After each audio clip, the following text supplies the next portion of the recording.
lost everything in a single day. His livestock, his servants, his 10 children, crushed under a collapsing roof. And he had no idea why. But that was only the beginning.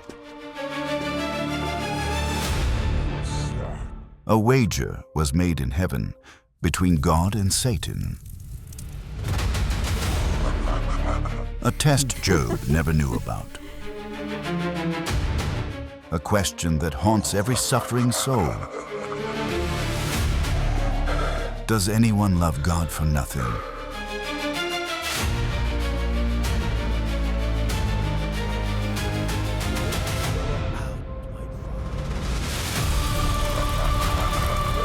His body covered in sores. His wife begging him to curse God and die. His closest friends accusing him of secret sin.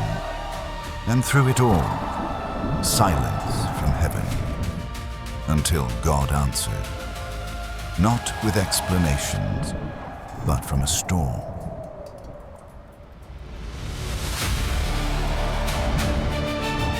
Where were you when I laid the earth's foundation? This is the story of Job, a man who demanded answers and received something greater. Stay with us until the end, because when God finally speaks, he doesn't defend himself. He reveals himself, and what Job discovers will change how you see your own suffering forever. If you enjoy this story, please like, share, and subscribe to ARC Films. It helps others find these stories too. Now, from blessing to ashes, from silence to storm, let's begin. In the land of Uz, there lived a man named Job. He was blameless and upright. He feared God and turned away from evil. He was the greatest man among all the people of the East. God had blessed Job with a large family, 7 sons and 3 daughters. He owned 7,000 sheep, 3,000 camels, 500 yoke of oxen, and 500 donkeys. Servants filled his household. His children loved to celebrate together. The sons would take turns hosting feasts in their homes, and they always invited their 3 sisters to eat and drink with them. When the cycle of feasting had run its course, Job would rise early in the morning. He would send for his children and offer a burnt sacrifice for each one of them. Lord, if any of my children have sinned and cursed you in their hearts, please forgive them. I offer this sacrifice on their behalf. This was Job's regular custom. He loved God, and he wanted to protect his family. But far above the earth, in the courts of heaven, a conversation was about to take place. One that would change Job's life forever. One day, the angels came to present themselves before the Lord in heaven, and among them came Satan. God looked at Satan and asked, "Where have you come from?" Satan answered, "From roaming throughout the earth, walking back and forth on it." Satan had been watching, but there was one man who stood out above all others, and God knew it. Have you considered my servant Job? There is no one like him on the earth, a man who is blameless and upright, who fears God and turns away from evil. But Satan was not convinced. He believed Job only loved God because of what God gave him. Take away the blessings, and the faith would crumble. Does Job fear God for nothing? You have blessed everything he has. But strike all that he owns great, and he will surely curse you to your face. Satan was convinced that Job's faith was nothing more than a transaction, loyalty in exchange for blessing. However, God knew Job's heart. Job's faith was real, and God would prove it. Then God said, "Very well, everything Job has is now in your power, but you must not lay a finger on Job himself." Satan left the presence of the Lord. He now had permission to strike Job's livestock, his servants, even his children. It was a day like any other. Job's sons and daughters were feasting at the oldest brother's house. The servants were working in the fields. The flocks grazed under an open sky. Then the first messenger came running. And the Sabaeans attacked. They took all the animals and killed the servants with the sword. I am the only one who escaped to tell you. The oxen were plowing, and the donkeys were grazing nearby. While he was still speaking, a second messenger arrived. Fire fell from heaven. It burned up the sheep and the servants. I am the only one who escaped to tell you. While he was still speaking, a third messenger arrived. The Chaldeans formed 3 raiding parties and swept down on the camels. They carried them off and put the servants to the sword, and I am the only one who escaped to tell you. While he was still speaking, a fourth messenger arrived. Your sons and daughters were eating and drinking at their oldest brother's house. A mighty wind swept in from the desert and struck the 4 corners of the house. It collapsed on them. They are all dead. I am the only one who escaped to tell you. Job's world collapsed with that house. Job tore his robe. He shaved his head, the sign of deepest mourning. He fell to the ground and worshipped. Then Job said, I came naked from my mother's womb, and naked I will return. The Lord gave, the Lord has taken away. Blessed be the name of the Lord. In all this, Job did not sin. He did not blame God for anything. Satan returned to heaven. He stood before God once more, and God spoke first, saying, Have you considered my servant Job? He still holds on to his integrity, even though you turned against him and destroyed everything he had for no reason. Job did not curse God. Satan had failed, but was not finished. A man will give up anything to save his own life. Let his body be struck with pain and suffering sand, and he will surely curse you to your face.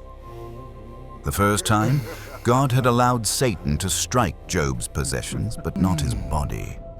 This time, God would go further. Very well. I give you power over his body, but you must spare his life. Satan now had permission to harm Job himself. As long as he did not kill him, he wasted no time. Satan struck Job with painful sores across his entire body. From the soles of his feet to the top of his head, his skin cracked and bled. His flesh burned with fever.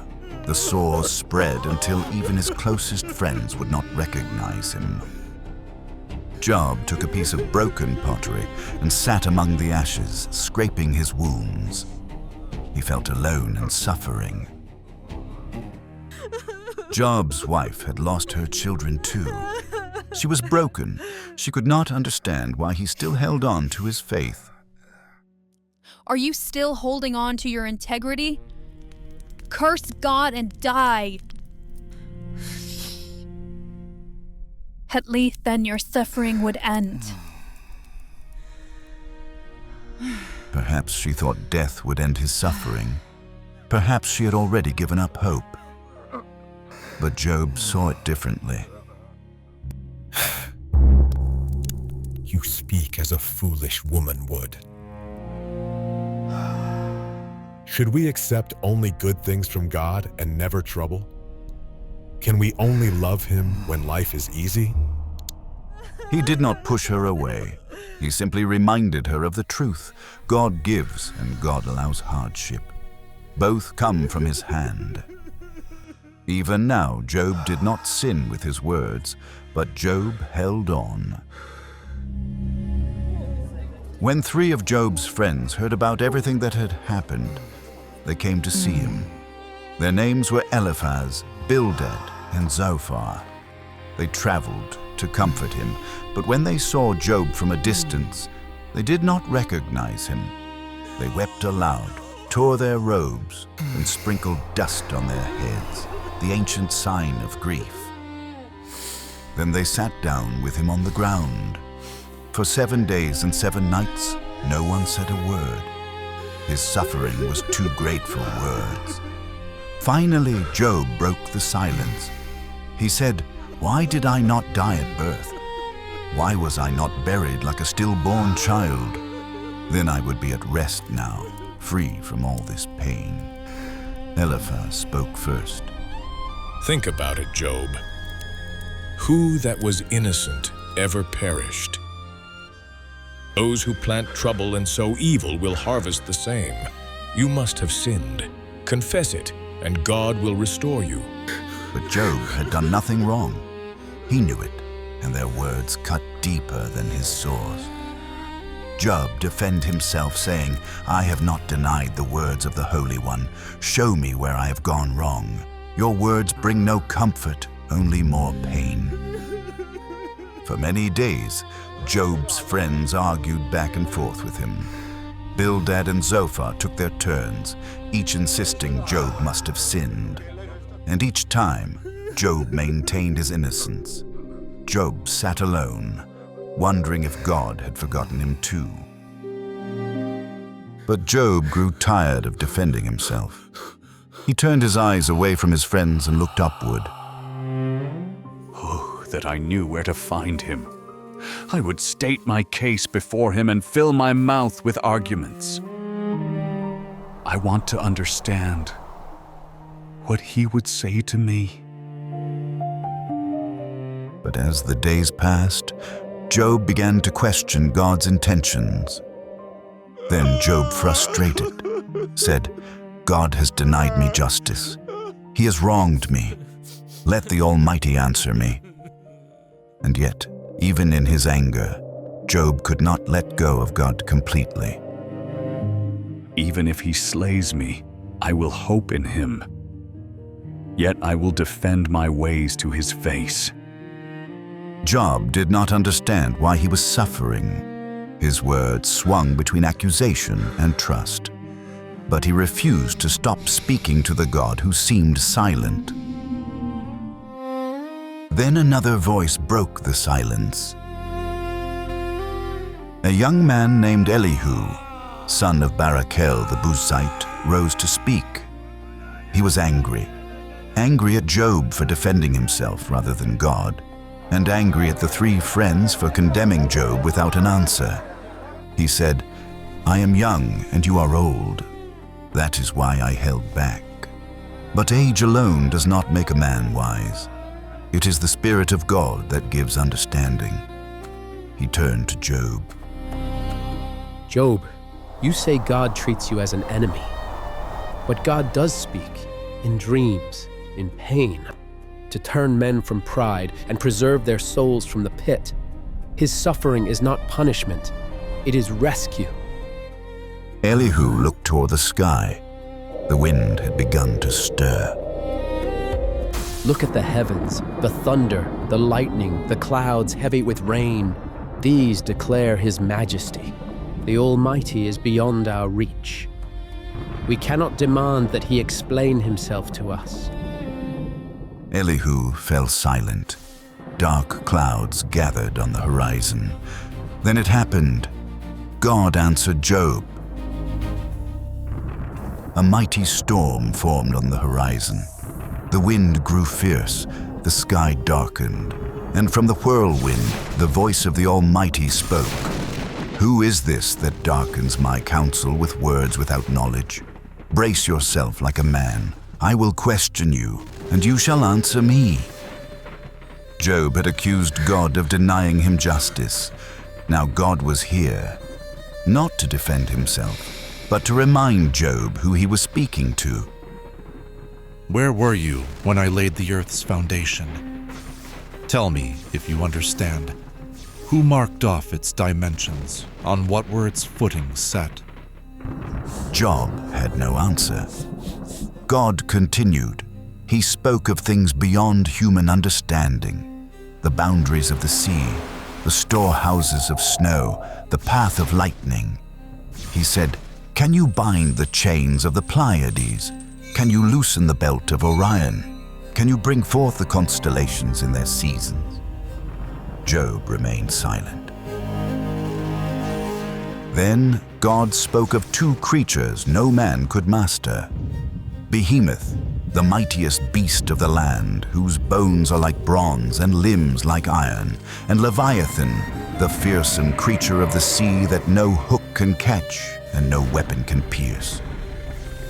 No one is fierce enough to stir up Leviathan. Who then is able to stand against me? Everything under heaven belongs to me. Job had questioned God's justice. Now he saw how small he truly was. God never explained why Job suffered. He did not need to. Instead, he revealed who he was. Job stood in silence. The storm had passed. God had spoken, and now Job understood. What did he really know? He was a man who had lived his days under the sun, planting, harvesting, raising children, offering sacrifices. But God had been working on a scale Job could not imagine. Before Job existed, God was there. After Job was gone, God would remain. His suffering was real. His pain was deep. But it was one small thread in a tapestry he could not see. I am unworthy. How can I reply to him? I put my hand over my mouth. I spoke once, but I have no answer. Job had spent so long asking why that he had forgotten who. This God did not owe Job an explanation, and yet this same God had listened to every word Job cried out in the ashes. Job's heart broke, not with grief this time, but with awe. My ears had heard of you before, but now my eyes have seen you. Therefore I despise myself, and I repent in dust and ashes. Job did not get his answers, but he got something greater. He encountered God, and that was enough. Now God turned his attention to the three friends. I am angry with you and your two friends because you have not spoken the truth about me, as my servant Job has. Now offer 7 bulls and 7 rams as a sacrifice, and my servant Job will pray for you. I will accept his prayer and not deal with you as your foolishness deserves. Job's friends had accused him of hidden sin. They had claimed that God only punishes the wicked, but they were wrong, and God himself said so. Eliphaz, Bildad, and Zophar did as God commanded. They offered their sacrifices, and then something remarkable happened. Job prayed for them. Lord, forgive my friends. They did not understand. Have mercy on them. The man who had been wounded by their words now interceded on their behalf. And at that very moment, God began to restore Job's life. His brothers and sisters came to visit him. Friends who had kept their distance returned. They sat with him in his house, comforted him, and gave him gifts of silver and gold. Then God blessed Job with twice what he had before: 14,000 sheep, 6,000 camels, 1,000 yoke of oxen, and 1,000 donkeys. God also gave Job 7 more sons and 3 more daughters.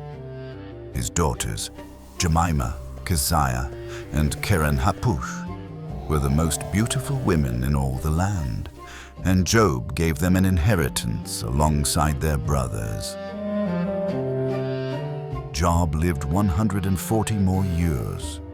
He saw his children, his grandchildren, his great-grandchildren, and his great-great-grandchildren. 4 generations. He allowed me to lose everything, but he gave me more than I ever had. Blessed be his name forever. Job died old and full of days, at peace with God. Job never got his answers. God never explained the heavenly court or Satan's challenge, and yet Job found peace. What can we learn from this ancient story? From Job, we learn that faith is not a transaction. Satan believed Job only loved God because of blessings. But Job proved him wrong. With everything gone, he still worshipped. When life takes from us, Job shows us that God is still worth loving.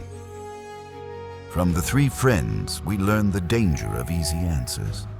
They assumed suffering always means sin and that pain is punishment. They came to comfort, but brought condemnation instead. From Elihu, we learn that suffering may be God speaking. Elihu saw something deeper. He told Job, God speaks in dreams, in pain, not to destroy us, but to reach us. Sometimes suffering is the only voice loud enough to turn us from the edge. Not punishment, not abandonment, rescue. From God's response, we learn the limits of human understanding. God did not defend himself. He did not explain the why. Instead, he revealed the who, a God who laid the foundations of the earth, who commands the morning, who knows paths no human eye has seen. Job wanted answers. God gave him something better, himself. And behind it all, we see a shadow of something greater. Job suffered innocently, but one day another innocent man would suffer, not to be tested, but to redeem. His name is Jesus, and through his wounds we find healing. This is a story of suffering that became encounter, of questions that became worship. It reminds us that we may never understand our pain, but we can know the one who holds us through it. If this story touched your heart, please like, share, and subscribe to Arc Films. Which Bible story should we tell next?